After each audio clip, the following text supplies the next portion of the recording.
A singer in a smoky room, a smell of wine and cheap perfume. For a smile they can share the night. It goes on and on and on and on. And you know what else goes on and on? My love for you, our friendship, in stocks, options, and dividends. Welcome back. It is your best friend, Bart, here in the farm fields of Valparaiso, Indiana. Yes, indeed. It is Tuesday, July 11th, 20 and the 23, 11:25 a.m. on the Swatch Watch. That's Central Standard Time. And we're rocking out with our woohoo, you know what's out. You said this was a family show. We're up. Whoa, just breached $11,000 up today. 1.684. That's not too bad. Look at that. Whoop, whoop, whoop, whoop. And I think we have some moves to make right here and right now. I know one that's staring me in the face right here is this EOG. We'll get to that because EOG is easy as 1, 2, 3. But I wanted to set a little goal. I don't know, maybe even for this video. Is it possible? I'm bidding on this 1953 Satchel Paige. What's this have to do with stocks and options? It has everything to do with it. It's called the Wealth Snowball, where your assets, they buy more assets for you. Oh, really? I just looked over and the S&P just had a big red candle down. And we want to sell some calls. So we need the we need the green to be up. But one of the assets we want to buy is this 1953 Topps Satchel Paige. It is a PSA 5. PSA is a grading company.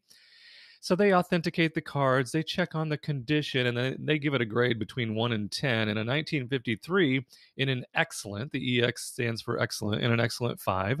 This typically goes for over $1,000 easy, like all day and every day. And right now, I'm winning this. I'm the highest bidder, $722.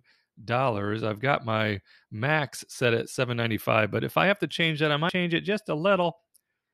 But let's see if we can't make at least $722 right here and right now with a little action over here. Let's see. I know we have some. Where's my little notepad? I know we have some Devon Energy. We can sell some Devon Energy calls. We have, I think, 13 of them. Yep, there's 1,300 shares. Nothing on the board with our calls at this moment for Devon, currently trading at $50.55, going down way back up 55, but it's up 2.79% today.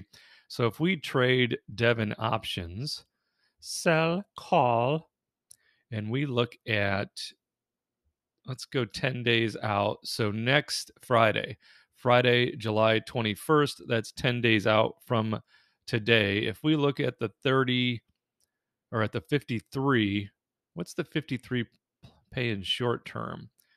53 is at 4 cents. So if we go out 10 days and we look at the $53, so it's an 85% chance of profit, meaning that we'll just collect our premium and the shares will not be called away. So that delta is going to be under 15. No, it's not, Bart. It's at 18. So this says, the delta says there's an 18% chance that will be called away, and the chance of profit says it's going to be only a 15% chance.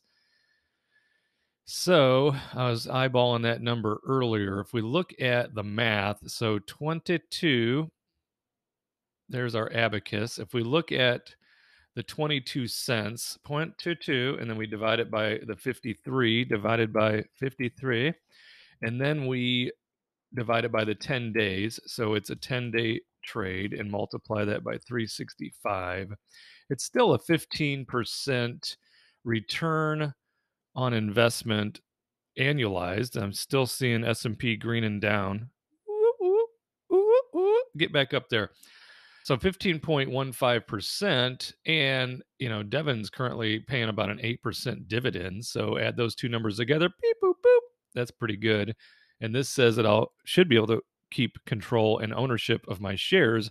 But if we don't, we don't. We'll just look for the next move on Devon if it goes down under the $50 mark again, which it will. But if we trade this right now on our 13, we've got 1,300 shares available, which means 13 option contracts. We can definitely get 22. What do you say about 23? Should be able to get 23 right here and right now, I would imagine.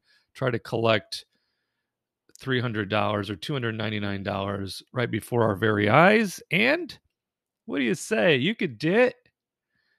You can do it or not do it. We'll leave it on the board for this very moment. I see the bid and ask has also changed right before our very eyes to 22.23. We'll leave that up for the moment. In fact, I'm going to move Devon. I'm going to put Devon up on the Big Mac just to watch it. Just to watch it. And we should be able to predict when it fills. If we look at the chart, I'm going to look at the minute chart with the candles. I like the candles burn out long before legend never did. Your singing is on point today, Bart. Yeah, thank you. So we will keep an eye on that, because if that fills at that, it's going to be $299. And what was our goal? Go back to the Satchel page. Satchel is 722. Okay, so we need to make $722 right now. Right here and right now. So if we go over to Valero, whoa, Valero, I love you, Valero. We've got 900 of those shares, which means we've got 9 contracts. It's up 2.21%. And the reason that both of those oil and energy stocks are up is because crude oil up 2.41% to 74.75 today. That's very nice for us. And that's why we are up over $11,000 today on the port and the folio. So if we look at Valero, if we go 10 days out on Valero, what do we have?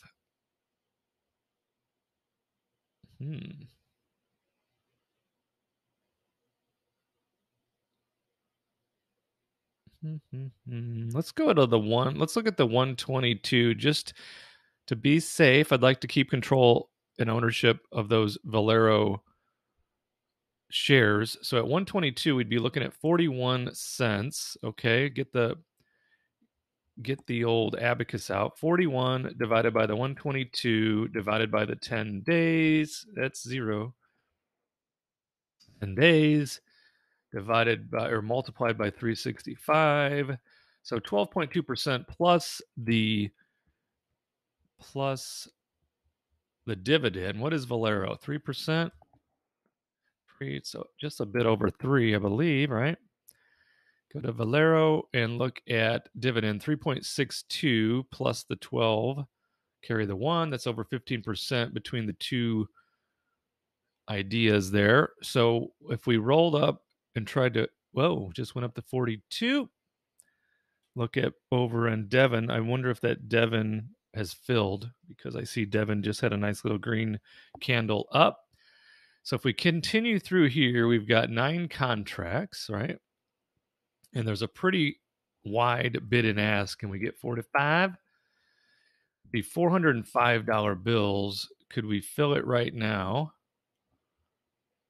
On Valero, I love you, Valero. Okay, so there's our 405, $405 on Valero. And we still will remain we've got an 87% chance that we'll just collect all of that premium and not have to cough up. Turn your head and cough, please. I don't miss getting physicals for school sports. Remember those? Oh, why? Of course, my son still has to. Anyway, so if there's $405, let's check on that Devon. That should have filled, I would imagine. Is it still on the pending board, or did it fill? Okay, it filled because it is not on the pending board, so it's down here somewhere. what did we go out to next week? Yeah. So now we've collected $2.99 on the Devon and $4.05 on Valero. We're at $7.04. I know we're going to exceed that because we still have another energy to sell, and that would be ExxonMobil. X to the O to the M, ExxonMobil. And our average cost is $111. We got put those shares when we fell asleep at the wheel. So if we trade, and currently it's only up 0.9% today, but it is up. So that's important to know. Let's look at ExxonMobil. Typically has decent volatility compared to most low beta stocks. So if we went out 10 days on ExxonMobil as well, what can we get at 111? So we'd be able to get just 17, but that's fine for me because that would cover, I'd be able to sleep well at night knowing that if it got called away, I'd still have all the premium, all the dividends, and we would break even on the share price, which would be fine. That's AKA the wheel of fortune. Of course, the wheel of fortune would be that third leg of the wheel of fortune, or why I call it the wheel of fortune and not just the wheel, is if you're able to also accomplish some share appreciation. So at that trade, it would just be the wheel. And it's only 16 cents per. We have 5 contracts to sell. So if we put the 5 up and just collect our $80 right now without trying to haggle on the price between the bid and the ask, we can just put that in our pocket at this moment. And $80 goes into the Satchel Paige fund. There's our 5. It ended up giving us $84. So we got that going for us. 84. So now we're up to 788, and we're well above our goal for the Satchel Paige. So assets buying assets. That is the fundamental philosophy of the Wealth Snowball. As I've told you before, this particular account, this Robinhood account, was funded directly from the sale of my old sweetheart, my favorite rental property of all time, which was Stony Meadows Apartments in Valparaiso, Indiana. It was 24-unit complex, and I owned that since 2007, and I sold it last summer? I think I sold it last summer, and then the proceeds from that, after paying the taxes, because I didn't make a smart tax move on it, but I made an intentional tax move on it, which was I was going to pay all of my taxes instead of doing a 1031 exchange and going into another real estate property, which is considered like kind, is the word in the tax world. I would avoid, or I should say postpone, paying the taxes on my gain and on the depreciation clawback on that property. I just paid all of the taxes, which was like a $400,000 tax bill just on that sale. Why'd you bring that up again? But all the net proceeds then went to fund this particular Robinhood account. So it's assets buying assets. And now I'm trying to turn this account. So this number right here, I want to turn that into like 2.5 million in the next 5 years. So, and I'm going to show that to you in real time. So hopefully you'll stick around for that. If you are not a subscriber, subscribe so we can share the journey together. Like this video and all of the others. You should watch every single one of them from start to finish. Leave me a lovable comment. Share with a friend, a likable and lovable friend, not some jackwagon. So if you are indeed a jackwagon, please do not subscribe to this channel, because birds of a feather, you know what they do. They flock together. So another trade, though, I needed to look at was this EOG, because EOG, we know it's easy as 1, 2, 3. The reason I wanted to look at it is this. I wanted to try to be strategic as possible, if possible, on the EOG, because otherwise these shares are going to be called away maybe even before the expiration of this Friday, because, drum roll please, look, one, they're just raking. It's at $1 or $119.16, up nearly 3% today. And it has an ex-dividend date of Friday. Okay. So I'd love to be able to collect this dividend, 83 cents per share on my 200 shares, because we've come this far. We may as well put it in our pocket. and my trade is only 113 because we have, what's our basis, 106 or so? Where are you at, internet? So it's at 106.06 as our basis. So we'll make some dough. It'll be the wheel of fortune because we'll collect our dividends, our premium, and our share appreciation on this particular asset. But I wanted to try to collect some more and protect that dividend and put it into my pocket, because right now, for sure, these are going to be called away, and they could easily be called away early. So if we don't want that. We don't want to trade it. We want to roll our current position, which is right there. So if we click into our current trade, which is $113 call on a asset that's now trading nearly at 120, $119. If we roll this position, how far out do we have to go to try to protect that dividend, but also roll up in our price? So I was thinking at this 38-day mark. So 38 days we would add to the trade, and we're currently at 113. So can we get 115? Okay, so if we click through the 113 or the 115, we would add $2 per share. Okay, so that would equal $200. Let me write that down. So that's $200 that we would add to our pocket. Plus, then we are hoping to collect that dividend, which is 83 cents per share, right, on 200 shares. 0.83 times 200. So that's $166 plus the $200 in share appreciation. So that's $366. But we'll base it on the current number of 113 a share, which is our current trade, right? So let's see what we have to do to try to roll this through the. It's got a. Let's change it because I want to get it done. So it's $130. That's nowhere near what you said, Bart. Let's try for 68. I think we could still do math on this and make it work. So let's try to collect this 130 and roll it to the 115, okay? And roll it out to protect that dividend. Okay, so that filled at 132. So instead of the 166 we were projecting, it's 132. So that's $332. Now, what is the math, okay? So the math is on the original 113. 113 times 200. So that's the number, 22,600. 22,600. Boop, boop. So if we take the 332, so $332 is what we're hoping to collect between the premium that we just collected of $132 and I'm doing the wrong math, aren't I? Yeah. So that is the wrong number. So instead of 200, it's 200 plus 166 plus 132. There's the number we are looking for. Sorry. So there's our trifecta. So we're trying to add $200 in share appreciation, right? Then we are adding $166 in.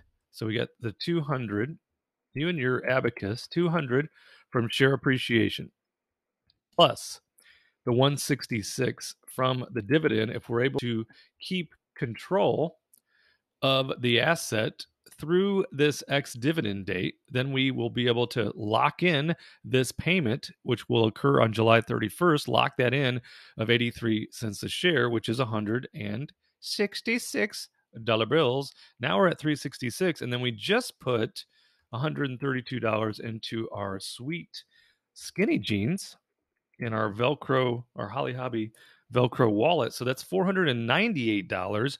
And then it was on that 22,600 divided by 22,600, right? So there's our number, but we divide it by the number of days we just added to the trade, right? Which was it 38 divided by 38? And then multiplied by 365 to annualize that particular trade, which is 21%. So that is a no-brainer. Does it mean? It certainly does not mean that I won't have those shares called away early. But if we are, because if somebody wanted to say, hey, I'll still take the 115 share price, I'll take that right now, because why wouldn't I? It's trading at 119. So that could easily happen between now and Friday, which if you're a dividend collector and you sell options, but you're on the other end of that trade, you then execute that trade early, take those shares, lock in your ex-dividend date right there. But in the meantime, what we've done is we've locked in the $200 in share appreciation plus the 132 that we collected from the premium. Okay. And then we get our money. Which would be the 115 times 200, right? And that would be $23,000 that we can then deploy to make the next round of dollar bills, y'all. So right there is what I wanted to do with the E to the O to the G. And we were able to accomplish that right here and right now. So essentially we add that 132, right, to what we just, so 788 was our tally plus 132. So we're at 920 just in this video. That $920 that we keep if we want, no matter how we finish at the game, and it exceeds the 722 that we're hoping to collect this Satchel Paige for 722. How much time is left in the bidding? Where's it at? Right there. 1 day, 10 hours. Why was I excited thinking it was today? So there's, I don't know, probably very little chance that that bid holds up, but we are going to go all the way to 795. And then if we looked at eBay, and I'll show you this. We'll show you this right now. The E to the Bay, 1953 tops Satchel Paige. See, I was already looking at it earlier. There it is, a PSA 5. So if we looked at like kind on this particular asset, which is what it is, it's an asset. It's a work of art. It's basically artwork to me. You can see that they're asking $1,400 for this PSA 4. They're asking $780 for this PSA 1.5. Hello. So here's a PSA 5, which would be like kind. They're asking $1,950. Doesn't mean that's what they're going to get, because we can check that as well. We scroll down here and click on sold. You know, just like in real estate, just like with stocks, the most important number is the actual sold number. So this gives you a good idea here. Here, this PSA 4.5, so that's less value, less condition than the 4.5, sold for $1,351. And there is Sonny Boy. So I'm going to talk to him for a minute. But thanks for tuning in. I will see you in the next video. Bye-bye.